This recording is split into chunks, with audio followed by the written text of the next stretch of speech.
പുറത്തുനിന്ന് ഒരു കുട്ടീനെ നോക്കുന്നതാണ് നല്ലത്. ഓൾമോസ്റ്റ് എല്ലാവരും അത് തന്നെയാണ് പറയാറ്. കാര്യം എന്ന് വെച്ച് കഴിഞ്ഞാല് കാണുന്ന ന്യൂസസും എല്ലാം അതുപോലെ ആയതുകൊണ്ട് എല്ലായിടത്തും ഡിവേഴ്സ് ഉണ്ട്. പക്ഷെ ഇത് ഇൻഡസ്ട്രിയിൽ നിൽക്കുന്ന ആൾക്കാർ കുറച്ചൊരു ഫെയിം ഉള്ളത് കൊണ്ട് ബാക്കിയുള്ളവരിലേക്ക് അറിയുന്നു, അത്രേ ഉള്ളൂ വ്യത്യാസം. അപ്പൊ എനിക്ക് ആ കൺസെപ്റ്റിനോട് എനിക്ക് യോജിക്കാൻ പറ്റിയിട്ടില്ല. നമുക്ക് വേവ് ലെങ്ത് ഉള്ള ഒരാളെ കിട്ടിക്കഴിഞ്ഞു കഴിഞ്ഞാൽ അയാൾ സെയിം ഇൻഡസ്ട്രി ആണോ അല്ലയോ എന്നുള്ളത് ബാധകമല്ല.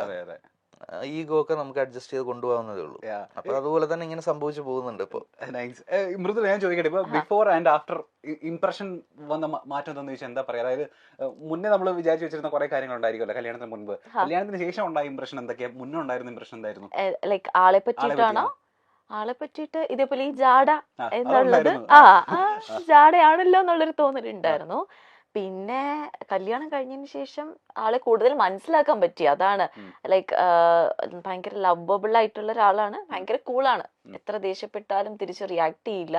സോ അതുകൊണ്ട് എനിക്ക് പറയാം എന്തും ഭയങ്കര കൂളായിട്ട് ഇതങ്ങ് എടുക്കും. അതൊക്കെ തന്നെയാണ് ആക്ച്വലി കൂടുതൽ മനസ്സിലാക്കാൻ പറ്റി. മറ്റേ ജാഡ എന്നുള്ള ആ ഒരു ഇംപ്രഷൻ മാറിയിട്ട് അതല്ല ക്യാരക്ടർ എന്നുള്ളത് മനസ്സിലായി. അണ്ടർസ്റ്റാൻഡിങ് പീപ്പിൾ ആയിരുന്നു. ഇപ്പൊ മൃദുലേനെ ഈ പറയുന്ന പോലെ യുവേനെ നമുക്ക് എല്ലാവർക്കും ഇഷ്ടമായി തുടങ്ങിയതുണ്ടല്ലോ സ്റ്റാർ മാജിക്കിന് വന്നതിന് ശേഷമാണ്. നിങ്ങളുടെ പേഴ്സണാലിറ്റി എന്താണെന്നും ഒക്കെ മനസ്സിലായത് നമുക്ക് അങ്ങനെ നിങ്ങളുടെ ടാലന്റ് എന്താണെന്നും. ഞാൻ ഇപ്പൊ യൂട്യൂബിൽ നോക്കിയപ്പോ ഒരു വീഡിയോന്, ഒരു പെർട്ടിക്കുലർ വീഡിയോന്, മൃദുലയുടെ പെർഫോമൻസ് ഉള്ള ഒരു വീഡിയോന് 8.3 മില്യൺ വ്യൂസ് പോയേക്കുന്ന വീഡിയോ. അതായത് എനിക്ക് തോന്നുന്നു ഏറ്റവും കൂടുതൽ വ്യൂസ് പോയത് സ്റ്റാർ മാജിക്കിന്റെ ആ പെർട്ടിക്കുലർ വീഡിയോനായിരിക്കും. സ്റ്റാർ മാജിക്കിന്റെ ഒരു റെക്കോർഡ് തകർത്ത നായികയാണ്. യുവ മോശമല്ല, പിന്നീടാണ് യുവയ്ക്ക് ഇങ്ങനെ ഒരു കഴിവുണ്ട്.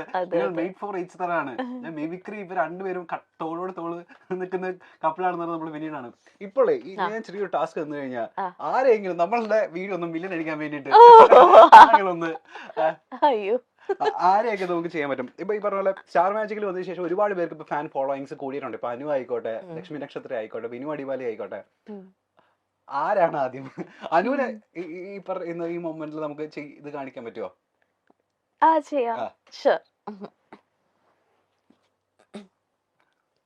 ഇത് ഞാൻ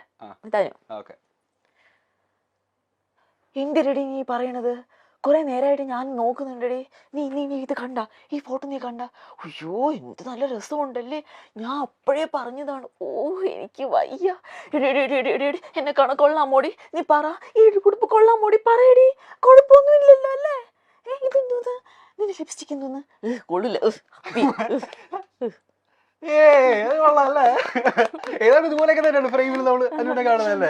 അനു ഈ പറഞ്ഞ ഇതൊന്നുമില്ല, ഫേക്ക്നെസ് ഒന്നുമില്ല. ആളെങ്ങനെയാണോ അതുപോലെ തന്നെ ചേട്ടന്റെ അങ്ങോട്ടേക്ക് ഞാൻ പ്ലേറ്റ് മാറ്റാണ്.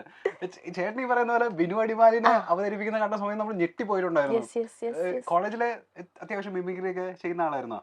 കോളേജിൽ ഡിഗ്രിക്ക് പഠിച്ചുകൊണ്ടിരുന്ന സമയത്ത് ഇതേപോലെ കോമ്പറ്റീഷൻ, കോളേജ് ലെവലിലുള്ള കോമ്പറ്റീഷൻ, ആർട്സ് ഫെസ്റ്റിനൊക്കെ ചെയ്യുമായിരുന്നു. പ്രൈസ് വാങ്ങിക്കുമായിരുന്നു. ഇതറിയായിരുന്നോ? കല്യാണത്തിന് മുന്നേ അറിയാം?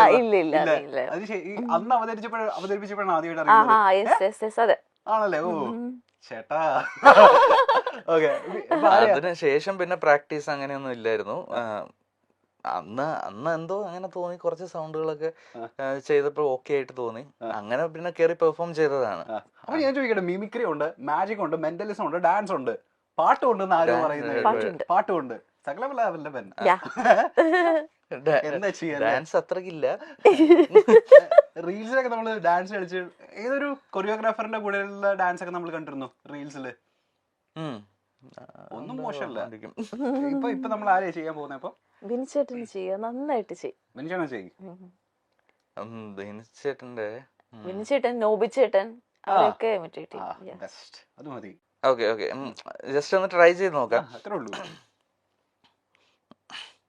എന്റെ പൊന്നടാവേ, ഞാനവിടെ വന്ന് ഇരിക്കുമ്പോണ്ടല്ലോ ഇന്റർവ്യൂവിന്, എന്റെ എതിരെ എന്നെ പോലെ വേറൊരുത്തൻ. അപ്പൊ ഞാൻ ആലോചിക്കുക, ഇവനിത് ഇവിടെ നിന്നാടാ എന്റെ പൊന്നെ വന്നതെന്ന്. ഇങ്ങനെയൊക്കെ പറഞ്ഞിട്ട് പരിപാടിയും ചെയ്തിട്ട് പോവാനായിട്ട് പറ്റുമോ? നീക്കൊന്ന് ആലോചിച്ച് നോക്കിയത്, ഇവിടെ എന്താ സംഭവം നടക്കണേന്ന്.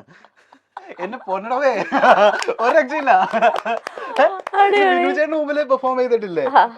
ബിനുചേട്ടൻ എല്ലാവരെയും ഈ പറയുന്ന പോലെ കോമഡി എടുത്തിട്ട് മറ്റേ ഇൻസൾട്ട് ചെയ്യുന്ന ആളാണല്ലോ. ഈ ചേട്ടന്റെ മുൻപില് ഈ സാധനം അവതരിപ്പിച്ച സമയത്ത് ചേട്ടന്റെ റെസ്പോൺസ് എന്തായിരുന്നു? പുള്ളി കിട്ടിയില്ലേ? ഡയറക്റ്റ് ആയിട്ട് കേട്ടിട്ടില്ലെന്ന് തോന്നുന്നു. ഇല്ലേ? പുള്ളി ഇല്ലാത്തൊരു എപ്പിസോഡിലായിരുന്നു ആണോ? ഞാൻ ആ. പെർഫോം ഓ, ചെയ്തത്. ശരി, ഉം. ഓക്കേ, ചേട്ടന്റെ ഓക്കേ. റെസ്പോൺസ് എന്താ? അതിനുശേഷം പിന്നെ പുള്ളി ഒന്ന് പറഞ്ഞു കൊള്ളായിരുന്നു കേട്ടോ. ഇനി ആരാ നോബി ചേട്ടൻ ചെയ്യാൻ പറ്റുമോ? നോബി ചേട്ടൻ്റെ എനിക്ക് ഓർമ്മയില്ല, മൈൻഡിൽ നിന്ന് പോയി ആ സാധനം.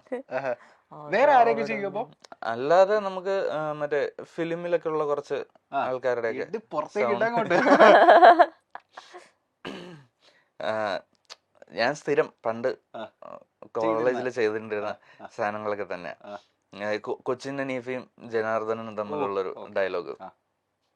ആസനെ അർദ്ധം ഷക്കീല പറ്റി ഇരട്ടാന്ന് കേട്ടത് പോയാലോ? ഓ നീ തങ്കപ്പനല്ലടാ പൊന്നപ്പനാ.